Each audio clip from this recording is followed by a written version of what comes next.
आज Doubtnut app download करें। Doubtnut पर अपने सभी गणित, रसायन विज्ञान, भौतिक विज्ञान और जीव विज्ञान के डाउट्स का करो सफाया। बस प्रश्न की फोटो खींचो, एक ही प्रश्न को क्रॉप करो और तुरंत वीडियो सोल्यूशन पाओ। अभी डाउनलोड करें। हेलो दोस्तों, आज का हमारा प्रश्न है समुच्चय 1, 2, 3 कहाँ तक 20 तक में से 4 संख्याएं यादृच्छिक बिना प्रतिस्थापन के चुनी जाती है। कथन 1, किसी विशेष क्रम में रखे जाने पर इन चुनी गई संख्याओं के समांतर श्रेणी में होने की प्रायिकता 1/85 है। कथन 2, यदि चुनी हुई चारों संख्याएं समांतर श्रेणी में है तो उनके सर्वांतर के सभी संभावित मानों का समुच्चय धन 1, 2, 3, 4, 5 है। तो हम ये दो कथन है, दोनों का हमें देखना है कि कौन सही है कौन गलत है, या फिर अगर ये भी कह सकते हैं कथन 1 के लिए कथन 2 का स्पष्टीकरण सही है या कथन 1 के लिए कथन 2 का स्पष्टीकरण सही नहीं है। तो सर्वप्रथम हमें क्या दिया है, समुच्चय, वो क्या दिया है हमारा 1 से लेके 20 तक, और उसमें से हमें कितना चुनाव करना है, 4 संख्याओं को चुनना है हमें। तो कुल तरीके कितने हो जाएंगे चुनाव के, 20 में से हम कितने को चुनेंगे, 20C4 ये हम चुनेंगे। अब उसके बाद हमारा क्या बोला उन्होंने कि जो हमारा उसकी हमें चार बिना प्रतिस्थापन के चुनी जाती है और 4 संख्याओं को ही हमें समांतर श्रेणी में रखना है, जिसके अंदर हमारा जो सर्वांतर है, जो हमारा सर्वांतर को हम डी से प्रदर्शित करेंगे। सर्वांतर क्या हो सकता है, 1 हो सकता है, 2 हो सकता है, 3 हो सकता है, 4 हो सकता है और 5 हो सकता है। तो सर्वप्रथम हमारा ए, तो इसमें जो हमारा प्रारंभिक मान वो हमेशा सदैव ए ही रहेगा, ए का मान हमेशा 1 रहेगा, 1। अब डी हमने क्या लिया, पहली बार में 1 लिया, जो सर्वांतर है हमारा 1। तो हमारा समुच्चय क्या क्या हो सकते हैं, 1, 2, 3, 4, 2, 3, 4, 5, कहाँ तक जा सकता है ये हमारा 17, 18, 19, 20। अब यहाँ पे 17 से प्रारंभ, तो कुल कितने हमारे बन सकते हैं ये समुच्चय, 17।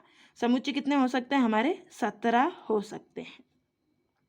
ठीक है, अब इसके आगे देखते हैं हम। अब हमारा क्या हो गया, दूसरा देखते हैं हम। तो हमारा a बराबर क्या है, 1 ही रहेगा हर उसमें। अब हमारा जो सर्वांतर है वो क्या हो गया, 2 हो गया। हमने सर्वांतर 2 ले लिया, तो अब हमारा क्या बन जाएगा, समुच्चय 1, 3, अंतर कितने होंगे, 1, 3, 5, इन सबके बीच में अंतर कितने होंगे, 2 का। फिर ये 3, 5, 7, 9, कहाँ तक जा सकता है, 2, 2 के अंतर से हमारे 14, 16, 18, 20। तो अब हमारा यहाँ अंतिम कितने, 14। तो कितने समुच्चय बन सकते हैं, ये 14 समुच्चय हो सकते हैं यहाँ पर। उसके बाद शायद हम तीसरा देखते हैं। तो a बराबर हमने 1 रखा और d का मान क्या कर दिया, हमने 3 कर दिया। तो अब हमारा अंतर कितना हो गया, 3। तो 1, 4, 7, 10, 4, 7, 10, 13, कहाँ तक जाएगा ये, 11, 14, 17, 20। अब हमारा यहाँ पर 11 है, तो समुच्चय की संख्या क्या हो गई, मान हो गया 11। अब देख रहे हैं हम कि 17 था, 17 के बाद कितना हुआ, 14। इन दोनों में अंतर कितना है, 3 का। फिर इन दोनों में भी अंतर कितना है, 3 का। तो अगर हम आगे बढ़ते हैं तो हम 3 के अंतर से डायरेक्ट लिख सकते हैं। तो हमने क्या करा, चौथा क्या हो गया हमारा, a बराबर 1 और d का मान क्या हो गया, 4। समुच्चय का मान क्या हो जाएगा हमारा, 8 हो जाएगा। फिर a बराबर 1 और d का मान क्या हो गया, 5। समुच्चय का मान क्या हो जाएगा हमारा, 5 हो जाएगा। 8 में से 3 गए तो 5। और छठा a बराबर 1 है और d बराबर अगर 6 है, तो समुच्चय इसमें से 3 घटाएंगे तो 2। अगर 7वें पे जाते हैं तो हमारा क्या हो जाएगा, ऋण में आने, ऋणात्मक संख्या आने लग जाएगी। तो ऋणात्मक संख्या तो हमें चाहिए नहीं। तो अब हमारा जो है कथन 2 क्या बोला था, यदि चुनी हुई संख्याओं के समांतर श्रेणी में से तो उसके सर्वांतर के सभी संभावित मानों का समुच्चय क्या होगा, 1, 2, 3, 4, 5। तो ये है तो सही कि 1, 2, 3, 4, 5, लेकिन इसी के साथ 6 भी होगा।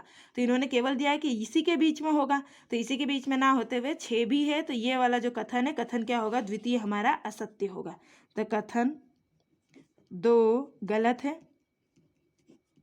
अब हम कथन 1 की जांच कर लेते हैं। तो अब हमारे पास अगर हम बात करें तो कुल समुच्चय कितने हैं, तो कुल समुच्चय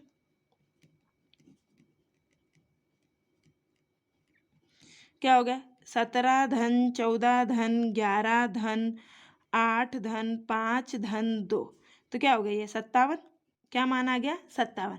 अब अगर प्रायिकता बात करें तो कुल तरीके कितने हैं हमारे, 20C4, और यहाँ पे कुल समुच्चय कितने आ सकते हैं, 57 में से आ सकते हैं। तो प्रायिकता बराबर क्या हो जाएगा, प्रायिकता 57 बटे 20c4 हल करते हैं। 57 बटे 20 को क्या लिख सकती हूँ? 20 क्रम गुणित इसको अगर हल करते हैं नीचे तो क्या आ जाएगा? 4 क्रम गुणित और गुणित में 16, तो 4 क्रम गुणित ये ऊपर चला जाएगा, गुणित 16 क्रम गुणित, तो क्या हो गया? 57 बटे में 20 गुणित 19 गुणित 18 गुणित 17 क्रम गुणित, और यहाँ पे 4 को क्या लिख सकते हैं? 4 गुणित 3 गुणित 2 और यहाँ पे 16 गुणित में क्रम गुणित, तो ये दोनों कट गए एक दूसरे से, तो क्या बचा यहाँ पे? अब काटते हैं हम, तो ये हमारा हो गया 19 से कटेगा तो 3 बार, और ये 3 तिया 9, 9 दूनी 18, तो ये 18 से कट गए।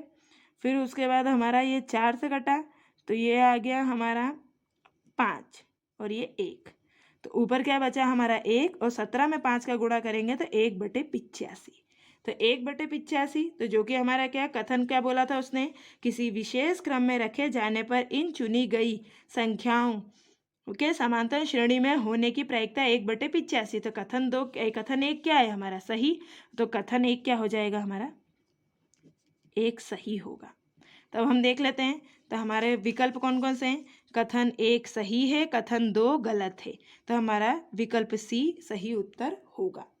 कक्षा 6वीं से 12वीं से लेकर नीट, IIT, JEE वो एडवांस के लेवल तक 1 करोड़ से ज्यादा छात्रों का भरोसा। आज ही डाउनलोड करें डाउटनेट ऐप या व्हाट्सएप करें अपने सारे डाउट्स 8400 400 400 पर।